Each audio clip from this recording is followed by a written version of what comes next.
મહાનગરપાલિકાએ 9 ફાયર ઓફિસરની કરેલી હકાલપટ્ટીનો જે મામલો છે, સસ્પેન્ડેડ કેઝાદ કસ્તુરે એએમસીના આરોપોને નકાર્યા છે। આરોપ નકારવાની સાથે કેઝાદ દસ્તુરે એએમસી પર ગંભીર આરોપ લગાવ્યા। એએમસી પોતાના પાવરનો ખોટો ઉપયોગ કરી રહી છે, સરકારી મશીનરીનો દુરુપયોગ કર્યા વગર કોર્સ કર્યા હતા। એડમિશન સાચું કે ખોટું તે નક્કી કરનારી સંસ્થા એનએનએફસી છે। મારા તમામ ડોક્યુમેન્ટ સાચા હોવાનું એનએનએફસી કોલેજે સ્વીકાર્યું છે। સાથે જ દસ્તુરે કહ્યું કે હકાલપટ્ટી કરાઈ તે પહેલા જ કોર્ટમાં પ્રોટેક્શન માટે અરજી કરી હતી। ડિવિઝન ફાયર ઓફિસર તરીકે ફરજ બજાવતા કેઝાદ દસ્તુરને સસ્પેન્ડ કરાયા છે। અમદાવાદ મ્યુનિસિપલ કોર્પોરેશનના કમિશનર દ્વારા 9 જેટલા ફાયર ઓફિસરની જે છે તે હકાલપટ્ટી કરવામાં આવી છે અને તેમાંના જ એક ફાયર ઓફિસર આપણી સાથે છે કેઝાદ દસ્તુર। તેમની સાથે સીધી વાત કરીશું। કેઝાદભાઈ, તમારી હકાલપટ્ટી કરવામાં આવી છે, શું કારણ મુખ્ય ધરવામાં આવ્યા હતા કે તમને ફરજમાંથી મોકૂફ કરવામાં આવ્યા છે અને તે કારણો કઈ રીતે જોઈ રહ્યા છો, સાચા છે કે કેટલા ખોટા છે? જે હમણાં તાજેતરમાં બધા જે એકદમ વાયરલ અને જે ચર્ચામાં ન્યૂઝ છે કે બોગસ સ્પોન્સરશીપના આધારે એડમિશન મેળવી અને નોકરીઓ મેળવેલી છે, જે અન્ય 8 લોકોનું મને કોઈ આઈડિયા નથી, પરંતુ જો હું મારી જ વાત કરું તો એક ચોખવટ એવી કરવાની છે કે આ અફવા ઉપર બિલીવ ના કરવું। આવી બોગસ સ્પોન્સરશીપ જેવી મારી કોઈ મેટર છે જ નહીં અને લોકોને બી હું અપીલ કરીશ કે આવી બધી અફવા ઉપર બિલીવ ના કરે। જે તથ્ય છે એની ઉપર થોડુંક વધારે ગૌર ફરમાવવામાં આવે। એમાં મારે કહેવાનું એટલું જ છે કે મારા ઉપર બોગસ સ્પોન્સરશીપનો એવો કોઈ જ આરોપ લગાવવામાં આવેલો નથી। એક આરોપ એવો છે કે તમે નેશનલ ફાયર સર્વિસ કોલેજ નાગપુરમાં એડમિશન કેવી રીતના મેળવેલું છે, જે કોમ્પિટન્ટ ઓથોરિટી જે અમદાવાદ મ્યુનિસિપલ કોર્પોરેશને જે ડિસાઇડ કરેલું છે કે તમને આવી રીતના એડમિશન ના મળવું જોઈએ, એ એડમિશન સાચું છે કે ખોટું એ નક્કી કરનારી સંસ્થા છે national fire service college Nagpur અને એ જ કહી શકે છે કે ભાઈ મારું એડમિશન સાચું છે કે ખોટું।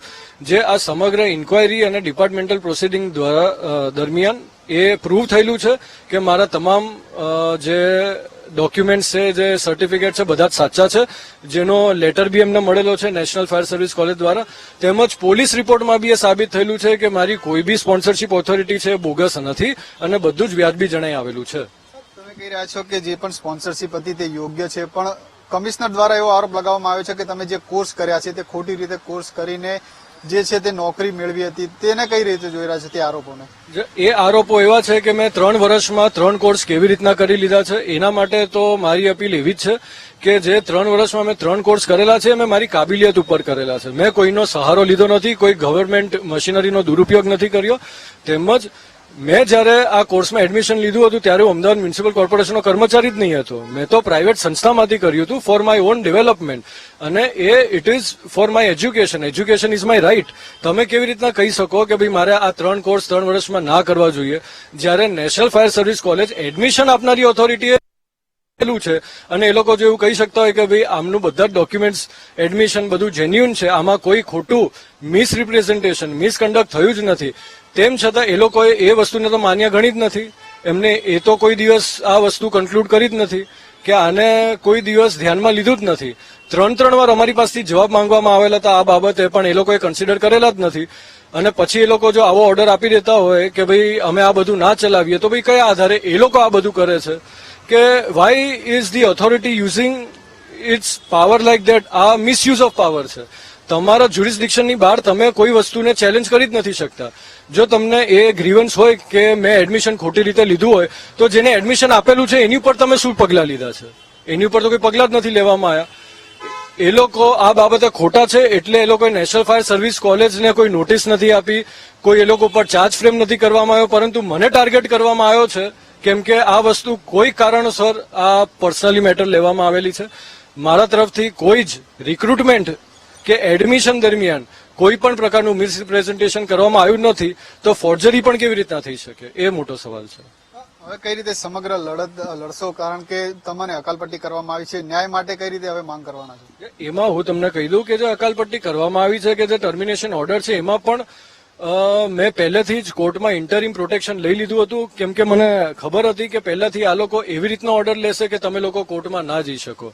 એટલે અમે લોકોએ કોર્ટમાં આ બાબતની રજૂઆત કરી હતી અને પહેલા જ કોર્ટને સમજાવી દીધું હતું કે ભાઈ આ લોકોનું કાર્ય પદ્ધતિ કેવી રીતના હોય છે ટર્મિનેટ કરવાની। સરકાર જેવી આ લોકોની કાર્ય પદ્ધતિ નથી હોતી કે ટર્મિનેટ કર્યા પછી તમને થોડોક નોટિસ કે નોટિસ પીરિયડ આપે। એટલે કોર્ટમાં અમે પહેલાથી જ પ્રોટેક્શન એવું માંગ્યું હતું કે જે દાડે આ લોકો આવો કોઈ ઓર્ડર કરે તો મારી પાસે એટલીસ્ટ અઠવાડિયું કે 15 દિવસ હોવું જોઈએ, જેથી અમે લોકો એપ્રોપ્રિએટ ફોરમ ઉપર જઈને આ બાબતનો વિરોધ કરી શકીએ. જે અમને કોર્ટે બહુ જ સારી રીતે ઓર્ડર આપેલો છે અને એ ઓર્ડર નો ઉલ્લેખ અમારા ટર્મિનેશન ઓર્ડરમાં બી થયો હતો, જેથી અમને 15 દાડા આપ્યા છે કે અમે લોકો આ બાબતને રજૂઆત કોર્ટમાં કરી શકીએ. ચોક્કસથી હતા કેજાદ દસ્તુર કે જે ડિવિઝન ફાયર ઓફિસર તરીકે ફરજ બજાવતા હતા અને તેમની હવે અમદાવાદ મ્યુનિસિપલ કોર્પોરેશનના કમિશનરે હકાલપટ્ટી કરી છે અને તેમને જે આરોપો લગાવે છે તેમ તમામ આરોપો ખોટા હોય તેવો દાવો કરી રહ્યા છે અને તેમજ હવે તે ન્યાય માટે કોર્ટના દ્વાર ખખડાવશે. કેમેરામેન આશિષ ડોડિયા સાથે અપૂર્વ સિસોદિયા.